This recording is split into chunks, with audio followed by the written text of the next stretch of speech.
Hello, my lovely, lovely souls. You are listening to Ruby Garnet.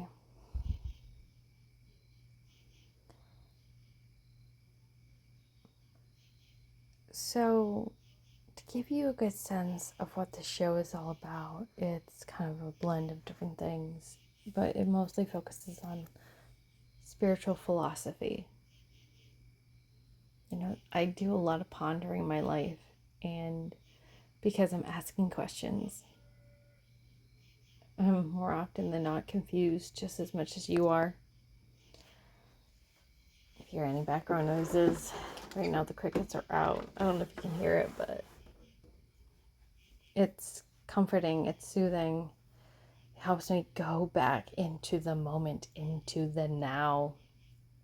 This is actually one of my favorite times of the year, right before we hit the fall. It's the end of summer. And like a great many people who have experienced these summer months, it's been brutal. It's been so trying.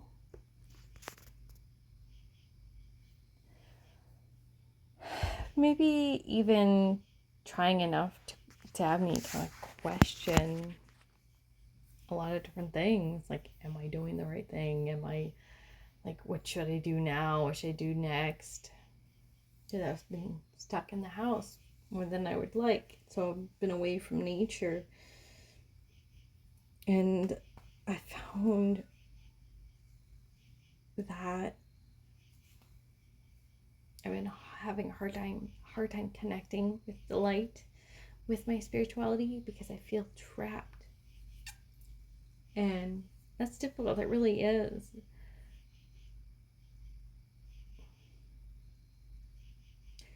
And so I finally went out and tried to kind of live life a little bit. And in that living of life, I felt all this tension and this angst and anger and fear and worry and sadness.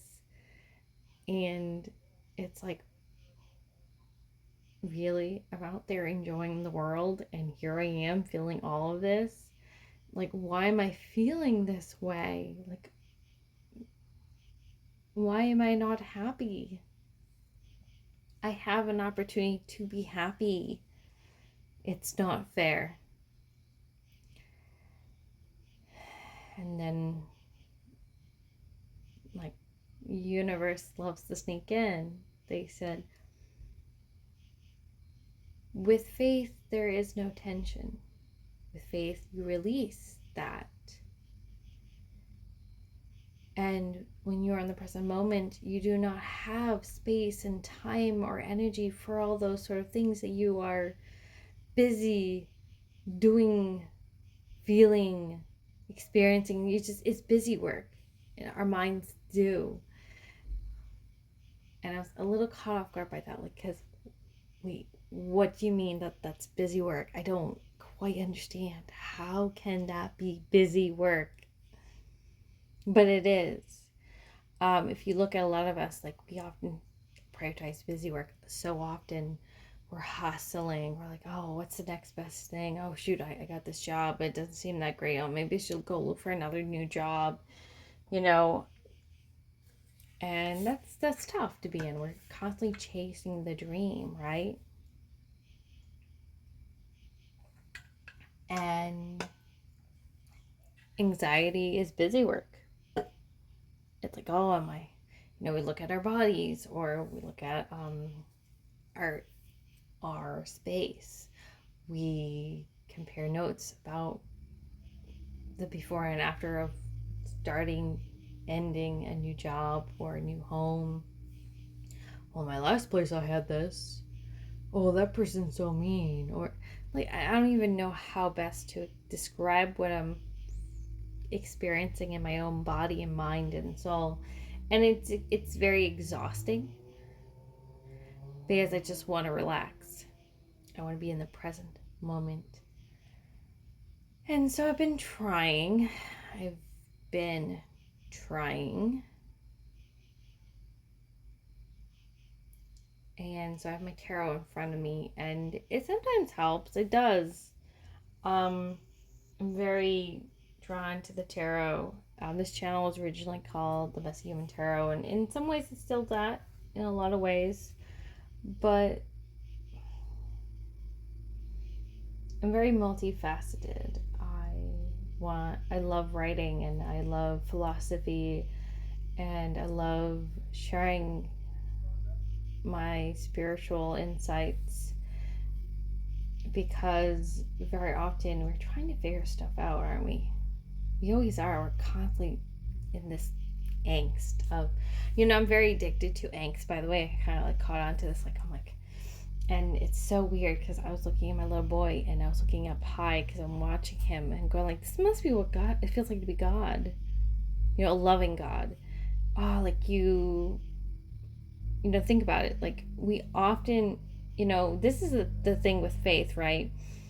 You have to be okay with letting go of control and believing that God is looking out for us at any given moment, or goddess, or whoever you believe in. It doesn't matter if you're Christian or not. You can have faith. But think about it. When you have a little child you have to look after, you're looking at them with loving eyes. You're paying attention. You're engaging with them when they want to be engaged with. And when they try to go after wires, you have to derail their plan of going after things that could cause their misfortune, right? Yes. Yes. And with faith, we have to kind of be aware of the fact that very potentially we're going to go towards wires. We may, this looks like fun. I want to play with this. And God's like, shit, man, better go save the baby, man. Because we're like up high. God's looking at us lovingly. There's my little girl. Oh, there's my little boy. Oh, you're so cute. Look at you doing that. You're like moving around. And it's like, if you're a parent and you're a spiritual parent, just practice looking at your children like up high and imagining that God, you are seeing through God's eyes what it looks like, what it's like to look from, imagine God's looking up at you, and then, kind of see like that, like almost like you're watching yourself. And we're going about our lives in a haphazard way, chaotically, trying to figure things out, making mistakes, achieving things. And God, whether we make mistakes or not, God is loving us and believing in us and taking time to support us and protect us. And this is why, the number reason why it's hard for pagans, even Christo-pagans, to have faith, is because we'd have to let go of control. We'd have to give up our rituals a little bit. And don't get me wrong, I used to do a lot of rituals in my heyday, and I remember someone saying, you don't have to do rituals to do magic. And I thought that was like weird. Like, what are you talking about, man? What are you talking about? But faith is the ultimate purest magic, because you're interconnected to the whole universe. You are a conduit, but you're also too not. You are part of the web. You are here and you are not. You are part of a tapestry. You're a singular stitch, and you're the whole picture. And you are the instrument that the child plays, like a drum, right? And you're the child, and you're the parent. You're all these many different things. You are a cooperative component. So you do not, I think when we're young, when you're playing, children love to play and touch things, and they repeat things over and over and over again. Things have symbolism. And so think about it. In our early heydays, it's really actually important for us to practice things that will help us with higher forms and purer forms of magic. Whether you still play with those kind of other old forms of magic too, there's nothing wrong with it. You should still do that. But I don't feel an urge to do ritualistic magic anymore because it's no longer helpful for me. All I have to do is think in my mind and say, hey, and boom, I want that. Boom. I mean, we have to practice when we're younger because we have to develop all these different skills, so it's a little different, but um, it's like you have a thought wave. Boom. But you have to, the reason higher, pure forms of magic are so difficult is you do need clear intentions, and most humans struggle with clear intentions, and I struggle with that. Is the most singular, most difficult thing to do, but it's the most funnest thing to do. It's like, ooh, playground. Ooh, I'm gonna go try and play this out. I'm gonna figure this out. But in order for that kind of magic to work the most effectively, you have to let go of the reins, too. And in order to let go of the reins, we also have to let go of the tension in our bodies and in our minds, and let go of the busy work of, oh my God, am I too fat? Or, oh my God, is the job the right job? Or, how am I going to solve my problems? I have all these problems. I got to find a way of solving them.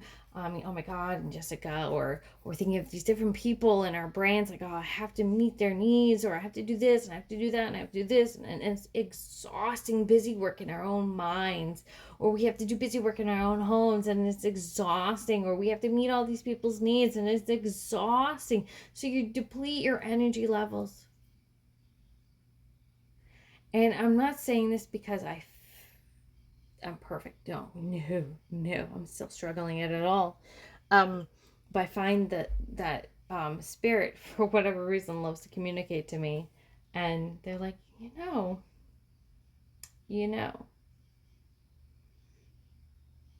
you are really good at this, and I'm like, no, I'm not, and like, yeah, no, you actually are. You have this ability, and I'm like,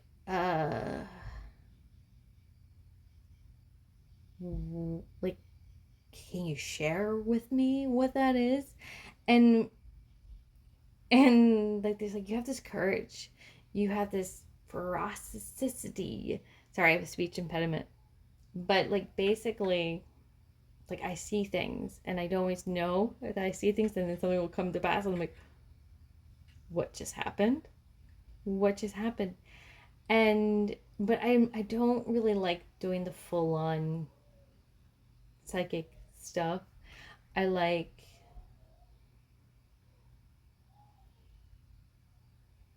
right now I'm actively looking at my tarot, right? And I'm keeping drawn to the strength card. And a lot of it is like, we have all these messages we give you, and we want you to share that with other people, but we want you to have the courage to share your voice. And you can't just hide your voice because it's easy. It's going to take persistence and practice, and we do not want you to just say, like, oh, I'm not going to do it because it's hard. Because there's this phrase that keeps popping up in my airwaves, my psychic waves, is consistent effort is better than like a grand gesture. And I used to do grand gestures for myself all the time. I would like get this website, or I do other things. I'm like, oh, now I'm into this completely, and I'm gonna keep at it. And no, no, no, no, no, no. You do not have to do something the finest of the finest of the finest of things in order to. Honestly, I'm more motivated when I start from the ground up instead of just doing grand gestures for myself. I do not like grand gestures from other people. I've never have. So why would I do that to myself? I I actually like it when people do nice things. They're not like surprises, like, oh my God, you got me a donut. I love that. I remember I have a coworker friend who gave me a bear claw, and I was very touched by that. I was very touched by that.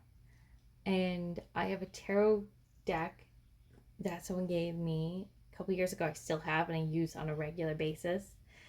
And I was very touched by that. I was very overwhelmed, touched. So I'm touched by small gestures, and I'm more motivated by small gestures that are consistent.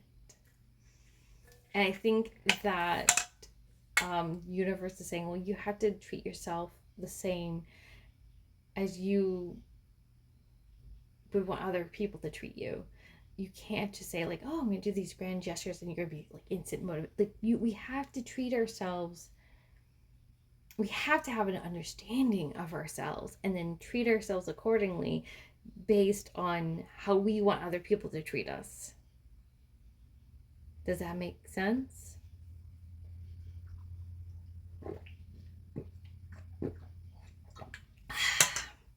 So a lot of what I'm talking to you about, I'm still learning, I'm still discovering, but Spirit is coming through to me and they're saying, well, we have these messages for you. We have these stories and ideas of these things that you're really good at. You are really good at listening and receiving our messages, and you're not going to give it to them in the same way as other people.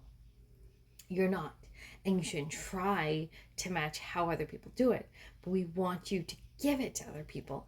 And I've kind of learned to accept that fact. Like this, like I'm doing I'm doing these things, and I'm thinking like this is crazy talk. This is crazy talk. So for anyone out there, the key to unlocking our inner divinity, our inner truth, our inner understanding of ourselves, it does take time, but it does take the willingness to listen to ourselves. We do have to listen. We have to be curious of ourselves. And I think there are some of you that wish you could be surrounded by a lot of different people, and you may or may not be feeling very alone right now, but Spirit wants you to have fortitude in this time period. They want you to continue forth because a great many of you guys have these amazing ideas that can actually create like an outflowing of goodness. It's not like, it may not necessarily be like money abundance, but a source of goodness, a flow out and touch your lives in a positive way where you might get resources you didn't have before. Don't have a positive impact on you. And a lot of you guys are actually getting a lot of negative thoughts in your brains, by the way. Not all, but some of you. But yeah, and that's from I'm reading from some of the cards I have right now. And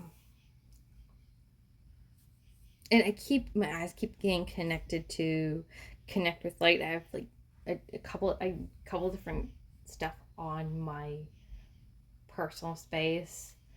And I've been very drawn to the ladybugs lately, like they keep popping up. So, and throat chakra hurts a lot lately. To get back on track,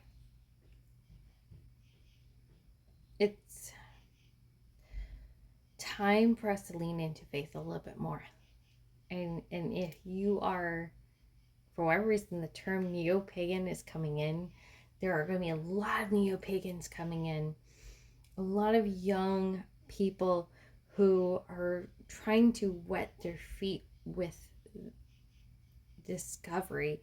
And this is a very beautiful time period to be in. And some of you are not neo-pagan. Some of you are of a classical faith. Maybe you are coming into your cronehood, and congratulations. And you're probably like feeling really good.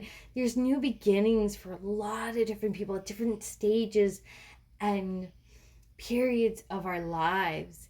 So it doesn't matter where we are, we can always be discovering and learning new things. And what I will say about this, faith is not a Christian owned themed. And this is something I've struggled with for so long. And I get frustrated by, because it feels like faith has been pushed down, stomped on, and ignored by the pagan community.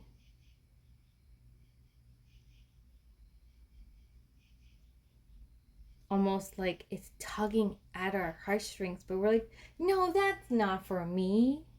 No, that's not for me. But how can you believe in these other beings? It's like you're almost like taking their magic away from them, and having these husk of beings without faith. In order to believe in them and to hear their call to look at the crows, in order to, like, oh my God, is it Odin or Freya? I can't tell. No, maybe it's Loki. Oh my God. Like, in order for us to get that excited about a sighting of a raccoon or an owl or a hawk, you have to have faith. You have to have faith in order to believe in magic. So why exclude faith from your practice? Because if you do not have faith, you can't, there's no way magic can exist for you. You can't touch magic. Magic is like, it's almost like, like this light we can't perceive by our eyeballs, but we know it exists, right? Just because you can't see it doesn't mean it doesn't exist. And so think about the colors, man. Like, think about that. Like, I remember a long while back ago, I was definitely tripping on pot. I don't do pot anymore, but I smoked a bit, and I was out, and it was winter, it was freaking cold, and I was like, dude, the particles, man. Oh, it's in the air, man. Like, I don't know exactly how I said it, but I was very fascinated by how cold it was. And I didn't feel the cold because I was very fascinated by the fact that there's this energy out there. I was very aware of it. And not to get too off track, but I do have to, we have to get to the end of this episode. I'm trying to kind of like illuminate you guys. Like, faith is not this dirty word. It shouldn't be outcasted. We do have to lean into faith to get through tough times. We do need to include it into our practices. We don't always have to do big ritualistic stuff in order to do magic. We do not even in order to believe in our gods. We do not. And actually, we're the stronger for it if we can do it with faith alone. I mean, sorry, but the Christians only go to church once a week. Some of them. Some of them are a little more devout. And some of them only go once a month. And their faith holds them true. Some of them only rely on gospel music on the radio. Their faith holds them true. And sometimes they can oh my, have you heard the manifestation stories from Christians, man? Like, seriously. They don't even call it manifestation, and they're good at it. Some of them are really great. And we can learn something from them. So don't go poo-pooey on something just because it's got a Christian label on it. It is not excluded to the Christians. So use it because it'll help you. And I know, I need to do it too. But the reason I'm saying this to you is Christ, the divinity, the source of all, is coming through me to you, because they're saying it's time to include this in your practice. And with that, may meat blessed be. I'm in good health and toodaloozies and adahoozies. Bye!